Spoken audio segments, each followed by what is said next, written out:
Hello my dear YouTube family. ఈరోజు నేను కోడిగుడ్డు టమాటా రొయ్యల కూర చేసి చూపిస్తున్నానండి.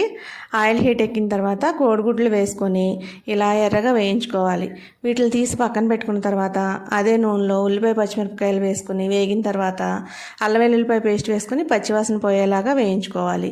తర్వాత దానిలో టమాటాలు వేసుకొని టమాటా ముక్కలు మెత్తపడే వరకు వేయించుకోవాలి. టమాటాలు 2 అయితే సరిపోతుందండి, ఎక్కువ వేయనవసరం లేదు. దీనిలోనే శుభ్రంగా కడిగి పెట్టుకున్న రొయ్యలు కూడా వేసుకొని మూత పెట్టుకుని మగ్గించుకోవాలి. ఈ రొయ్యల్లో వాటర్ వస్తుందండి, మూత పెట్టుకుని మగ్గించుకోవాలి. మా ఇంట్లో ఈ కర్రీ మా మామగారు, మా వారు, మా అమ్మాయి తింటారండి. మా అత్తగారు నేను తినము. మా వారికి మా అమ్మాయికి అయితే ఈ కర్రీ చాలా ఇష్టం అండి.